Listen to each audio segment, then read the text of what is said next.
Hi and welcome to The Winning Factor. I'm Alan Aitken, and on this show each week we take a look at some upcoming races in Hong Kong and try to isolate an angle of the race that might be a path to finding the winner. Well, Sunday twilight racing this week. Just bear that in mind. The first race is 3 hours later than usual during a couple of these summer months. And the first race I'm going to take a look at is race 4, where our winning factor is the luck of the draw. So this is a class 4, 1600 metres. And I think there might be some fans for the last start winner, Ping Hai Comet, down the bottom of the weights. But for me, this race is really about two horses who've had zero luck with barrier draws in their careers throughout this season and now find themselves at last with suitable starting gates, Pearl of Pangs and Etalon Or. So Pearl of Pangs, he did have barrier 1 for his debut back in September, but since then he's had 9 starts and in 7 of them he's drawn 8 or wider, often quite a bit wider. So we're going to go back and have a look at his run 2 starts ago. Now this is race 587, he's in gate 14 here, yellow and white colours, and Pearl of Pangs, he's one of the best away, but Matthew Poon, although he wants to press forward, there's too much speed underneath him and he has to go to plan B, which in this case is going back to midfield, wide and trying to get some cover. Now the eventual winner is inside him much of the way, pushes him out on the home turn and gets past him, but we do see Pearl of Pangs sticks to his guns and keeps trying down to the line despite covering all that extra ground throughout the race. So that was, as I said, 2 starts ago, a very sound effort. Since then, he's been back to the races. He drew gate 10, pressed forward once more in a very fast pace and then weakened. But in addition, the steward's report highlighted that he had been galloped on during the run, so plenty of excuses there. But if you think that he's had a tough time, well, let's take a look at Etalon Or. He's had 11 starts in his career and is yet to draw inside barrier 8 until this Sunday. Let's have a look at the gates he's had to put up with. Not a single draw under barrier 8, and as you can see, most of them much wider than barrier 8 in the double figures, and he has still managed to land placings at more than half of his race starts. Now actually the replay that we're going to look at doesn't involve one of those placings, but it does involve his latest appearance where his luck was bad on 2 counts. So here he is, once more drawn wide, gate 11 in race 644, orange and purple colours, and Etalon Or jumps well for Alexi Bedell, but has to settle for drifting back to a midfield position, wide with cover. However, things get even uglier for him at the 800 metre mark, when a chain reaction in front drops a runner back in his lap and Etalon Or is checked all the way back to second last. So his race is essentially over at that point. But we do see him in the straight. He picks up again to run on into 6th placing. So yet again a good run in defeat for Etalon Or. I would regard him as probably the best maiden in Hong Kong racing at present. I think he's got a lot of upside to him. And finally on Sunday, he's got a race that will work out.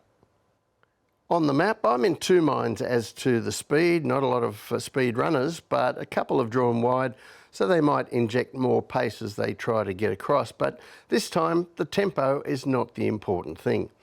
Either way, Pearl of Pangs in gate 6 and Etalon Or in gate 4 both have their opportunity to get into a race early without spending much effort to get there.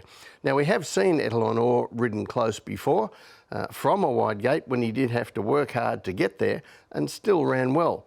So he really won't know himself this time. So the tip from me in race 4, Etalon Or. His winning factor, the luck of the draw. Yes, it's the moment that his owners have been patiently awaiting for a year now, the day when Etalon Or gets an inside gate. Now this is class 4. I think he's going to go a couple of classes higher than this in time, so he's very well placed and I think he gets an opportunity to show us what he can really do. The other race I'm looking at for Sunday is race 10, where our winning factor is the winner up in class.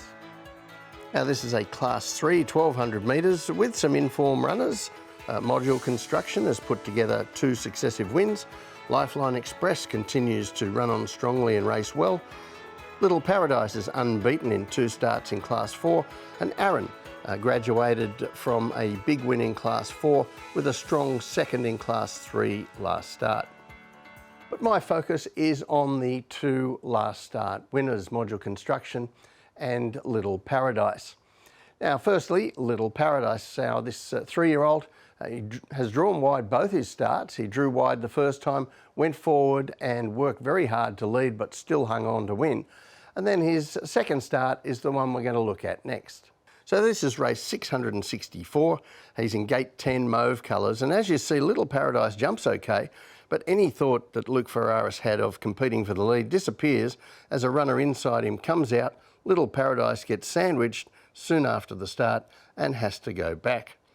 On the heat map, we can see this probably did work for him just the same in terms of race shape. The pace was good early, strong in the middle stages, so even though he has had to give away a start that might not have been the original plan, the leaders tire quickly in the stretch. Little Paradise just rounds them up at the 150 metres and comes away to win comfortably. So Little Paradise in just 2 starts has shown us he can win from all the way forward or well back. And that is versatility that is going to win him some races, and versatility that some of his rivals here don't have. Module Construction, our other main danger here, he's very much a nailed-on leader, but he has shown a great deal of courage racing in that role.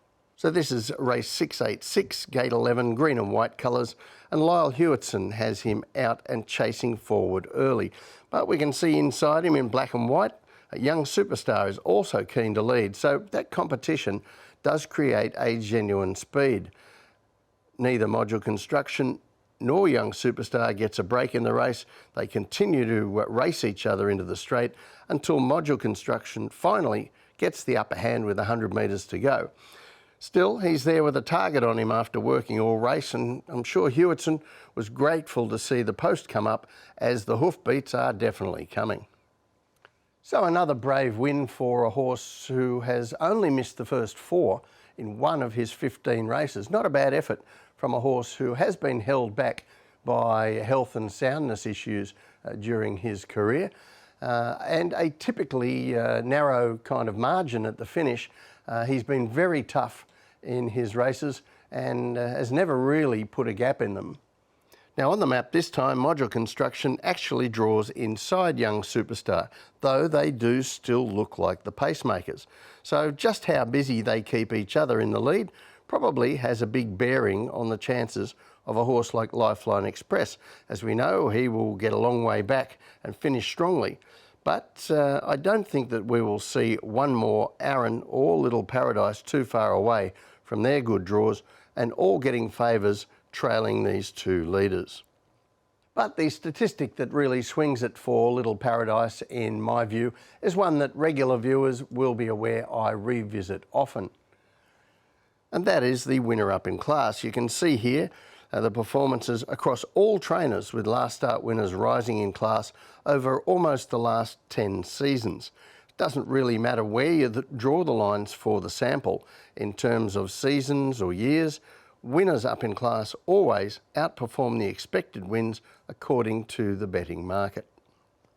So the tip from me in race 10, Little Paradise.